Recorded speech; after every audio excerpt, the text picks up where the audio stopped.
So the cars are making their way now to the grid ahead of this second event simulation. 25 laps of racing around Donington Park, and then we will find out who has won the second event simulation. The last chance for these guys to get out on track and in racing action before the season gets underway. My name is Jack Nichols. I'm up here in the commentary box. Alongside me is Dario Franchitti, and Dario, it's a constant learning process for these Formula E guys, and I think it will be right throughout the season, but this is one of their last chances to get it right before the season begins. Yeah, absolutely right, Jack. They've got to get it sorted here.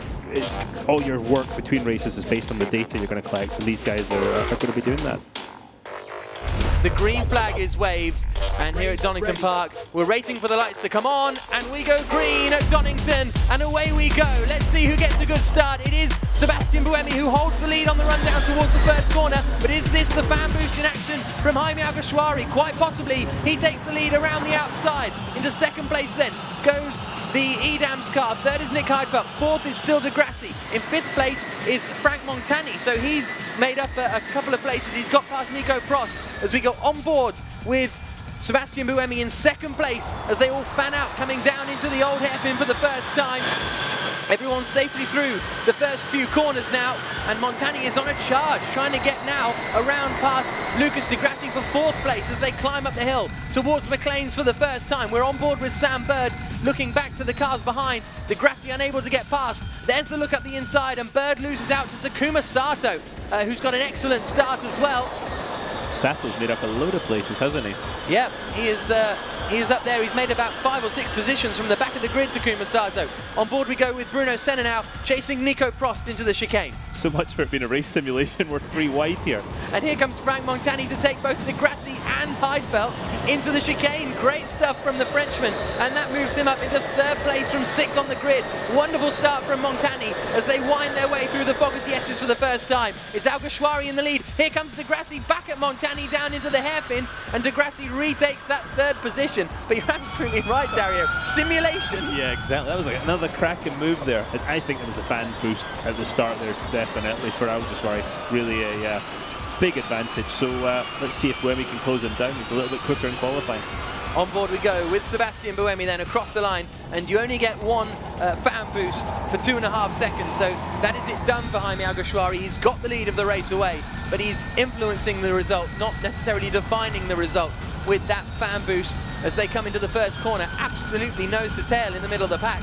We're on board with Sam Bird looking back at Takuma Sato, which is the battle over 11th place, so Sato's gone up from 19th to 12th on that opening lap. But Sato needs to be careful because he's got Matty Brabham right up behind him. They're running absolutely nose to tail now as they come up towards McLean's again. And there's Sato following through on Chanduk. He's just got the inside line and he forces his way past the Indian. And I think Matty Brabham came through as well. Looks like yes, it. He did. Nice move there. I mean, Sato only knows one way to drive, maximum attack, and you're seeing it there absolutely. Carving his way through the field. So, and there's a lot of side-by-side action for, I mean, that's lap 2. Really, really impressive. So we are, well, actually, 7/10 of a second, the gap came down by in the first sector. Buemi's in the lead of the race, is he? He looks like he's got past Jaime Alguersuari, or is Alguersuari further up the road? What has happened there? And I can't see any sign of the Virgin car. So Jaime Alguersuari, our race leader, let's see what happened. Down into the Fogarty S's. That's Alguersuari up in front. Uh-oh. And he's slowed down, and that was close, wasn't it, with Buemi? Close. Wow. So Buemi didn't even lift, did he? No, so Sebastian Buemi takes the lead of the race then as we move on to the third lap of the race, and it's Lucas De Grassi right up behind him coming down towards Redgate. It's second place for De Grassi, it's third for Montani, fourth for Heidfeld, fifth for Prost, sixth place is Daniel Abt, and here now is Sam Bird overtaking Antonio Felix da Costa to take 8th place away from the Portuguese driver. And there is Jarno Trulli up into 14th place at the moment, and now attacking Takuma Sato, and he goes through up into Coppit. Absolute cracking move.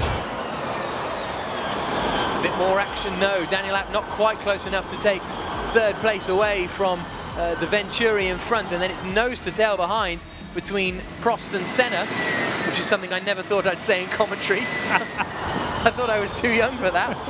But awesome stuff here in the Event Simulation 2 here at Donington Park. 20 laps to go.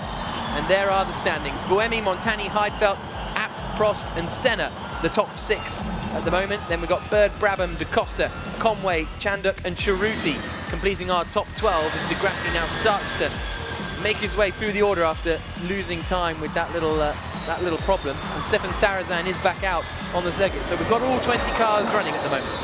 Yeah, Montagne's just catching up with Buemi just a little bit. 3/10 that last lap, so expect a battle for the lead here pretty soon. This is when that strategy comes in. Do you just max it out, or do you try and just save a little bit of power for a bit longer first stint? Yeah, absolutely. It's going to be a very interesting battle between well, here we go on board with Senna as he looks to the inside of Prost, coming down towards Redgate here at Donington Park. And was that close enough for you there? Yeah, exactly. It's impossibly close. And Senna goes through into the Melbourne Loop. And is that exactly where Senna got Prost in '93? It was there, wasn't it? I think you're right. Was it outside on that? I was standing there that day. Really? Yeah, I was on the grassy banking watching that whole thing unfold. Mind blowing.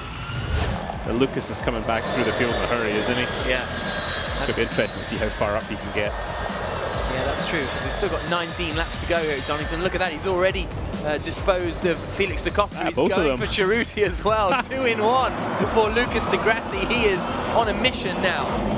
That's impressive right there. Wow. Fastest middle sector for Lucas Di Grassi on this lap as well. So he's not only going past people, he's also got the pace to be running at the front like his teammate Daniel Abt, who's in 3rd place at the moment. As we go on to lap 7 of 24. Just sent the fastest lap there, huh? Yep, a 1 minute 38.968 for Lucas Di Grassi. And there is our race leader, Sebastian Buemi. Frank Montani, look at that, sideways coming out of McLaren's. He is pushing hard, and he's just 0.7 of a second behind the race leader. And there you can see Bruno Senna has been closing in on Nick Heidfeld for the last few laps, and it's now down to just half a second. That's Heidfeld in front. We are sitting in the nose of Bruno Senna. There goes a very resilient corner marker. As Abt comes through, now here's the battle into the chicane between Heidfeld and Senna in 4th and 5th places. I think that corner marker is going to be gone by the end of the race. Yeah, I'm surprised it's not gone by now, actually. Me too. And there you can see the last lap for Senna was half a second quicker than Heidfeld, and his best lap has been a couple of tenths quicker. There's our 1st and 2nd place men, and everyone drifting it through the first part of the chicane. Really spectacular to watch. But look at this action coming down into the right-hander, and that is a great move as Matty Brabham goes past Sam Bird, and that is to take 6th position away. So the Andretti car looking strong. Nick Heidfeld has now pulled to a halt on the inside of the Melbourne Loop, and he was running up in 3rd place initially, started in 3rd place on the grid, but now looks to be out of the race. Antonio Da Costa has just done his fastest lap of the race so far, 3 seconds quicker than Sam Bird in front of him. So Bird perhaps turning up the heat in order to fend off the chasing Da Costa.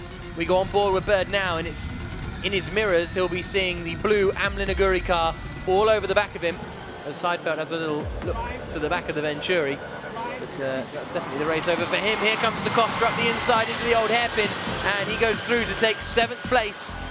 But it's now Senna running in 3rd place because he goes up the inside of Daniel Abt into the final corner, and they both come into the pits. So right at the last minute, and look at this, they're all coming into the pits on the same lap. So Buemi, Montani, Abt, Senna. I think we might have had Nico Prost coming in as well. And here's a look at a driver change then. This is Sebastian Buemi, who was in the race lead, climbing out of the car, gets over into the other car. It's going to be, they've got to be reasonably swift, but this isn't the limiting factor. And here's Nelson Piquet, both of the Team China cars coming in together. It's made quite a nice little view as they now clamber out, leaping over to the other car. That was some real desperate running from Nelson Piquet Jr. As we were just on board with the Abt car of Lucas Di Grassi, who still, despite 2 problems, is running in 11th place, right up behind Mike Conway, as they come up towards the right-hander of McLaren's now, looks to the inside line, and should be able to get that done under braking. Di Grassi goes through, and and he takes 10th place away from Mike Conway. That was a beautiful pass there. It sounded like he was listening a bit down the corner curves, which was a big surprise. Maybe that was some part of the regen. And again, I think that's where Lucas's experience with these cars will come in. Matty Brabham slow in there on the straight. And that's a shame for Matty Brabham because he was running in 5th position, so the Andretti car running into troubles. Two proper hard chargers here with these guys, so it's interesting to see. Oh, there we go. Oh, that's a bold one, isn't it? Down into the fog of DS's, and he gets it done. But even in a simulation, you've got to rely on the guy in front checking his mirrors. If this wasn't a simulation, I'm not sure Frank would have been quite as polite as that, but you might learn a little bit here where the EDAM's car is a little quicker. Look at this, side by side between Montani and Buemi. Buemi on the inside line, but Frank Montani is trying to fight back as they drop down the hill. Hard racing from these two, and it looks like these cars are really sort of raceable. Absolutely, and I expected nothing less out of these two. It's really wait till it actually matters. You're going to see some crazy stuff. Essentially, Montani and Buemi are doing battle for the lead of the race at the end of the day. This just got really juicy, didn't it? Yeah, absolutely. So all that side-by-side action means that it's now going to be very, very entertaining for the last 6 laps of the race, because these are our 2 leaders. Antonio Felix da Costa ahead of Bruno Senna, who slows down very dramatically, covers the inside line, and Jarno Trulli goes past on the outside. Now here is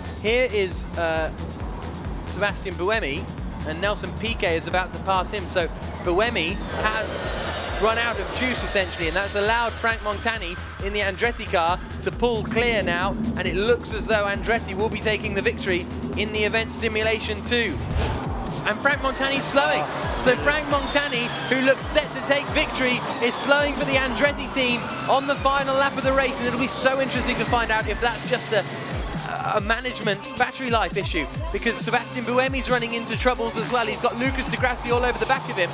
The good news for Buemi is that Charles Pic is about half a minute behind, so if Buemi can get to the end of this race, he will be able to, in theory, take victory. There's Sebastian Buemi then to take the checkered flag. That's Nico Prost, his teammate. So Sebastian Buemi takes victory. Here's a look at the results then. Sebastian Buemi taking the victory and 25 points in event simulation 2. Antonio Felix da Costa finishing 2nd for Amlin Aguri. That'll boost their morale no end after a troubled day. Jarno Trulli equally finishing in 3rd position after all that for the Trulli Formula E team, having avoided a drive-through penalty. Sam Bird finishing in 4th place for Virgin, 5th for Daniel Abt, 6th for Charles Pic, 7th Bruno Senna for the Mahindra team, 8th Nelson Piquet, 9th Lucas di Grassi, and 10th Nico Prost, completing the top 10 and completing the points scorers after event simulation 2 here at Donington Park. 11th for Karun Chandok, 12th for Mike Conway for the Dragon team in the run he shared with Oriol Severe. Stefan Sarazan finishing down in 13th place ahead of Brabham and Montani, who ran a lot higher than that in the, well, even in the late stages, but running into trouble towards the end. Kumasato 16th, Jaime Alguersuari, after leading the race initially, finishes down in 17th place with Heidfeld, Cerruti and Jerome D'Ambrosio. And there's the simulated trophy for Sebastian Buemi. Doesn't hold it aloft, but 2nd and 3rd for da Costa and Trulli, and they'll no doubt be pretty pleased with that, I'd have thought.